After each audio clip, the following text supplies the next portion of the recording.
27-28 апрелдеги Кыргыз-Тажик чегарасындагы куралдуу ок атышууда шердин жана бөөрүнүн спецназдары головной суу бөлүштүрүүчү жерин кошумча күч келгенче 6 саат бою позициясын бербей коргоп турушкан. Болгону анда 10 гана жоокер болуп куралданган тажик аскерлерине туруштук беришкен.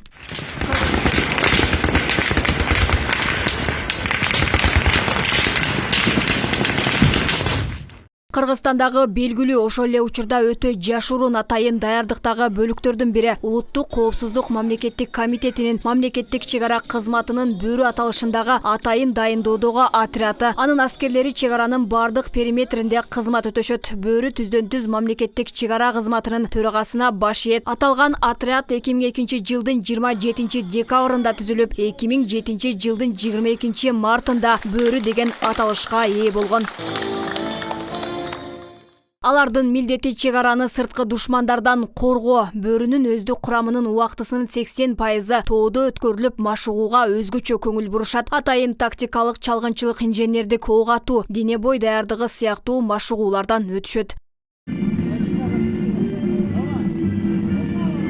Мамлекеттин бекемдиги чегарадан башталат деген ардагер Райымжан Эшенкулов 36 жылдан бери мекенине кызмат кылып келет. Мамлекеттин коопсуздугу, элдин бейпил жашоосу, чегарадагы тынчтыктан көз каранды. Чегара кызматкери болуу мекенге чексиз берилгендикте, чыныгы кесипкөйлүктү, кыраакылыкты талап кылат дейт. Мекен үчүн эми биз үчүн качан майрам болот эле. Чегара тынч болсо, мамлекетибиз тынч болсо, элибиз тынч болсо, ошон үчүн майрам эле. А так биз күндү түнү ар дайым өзүбүзгө белгиленген участокто службаны аткарып, так аткарып турганга аракет кылчубуз.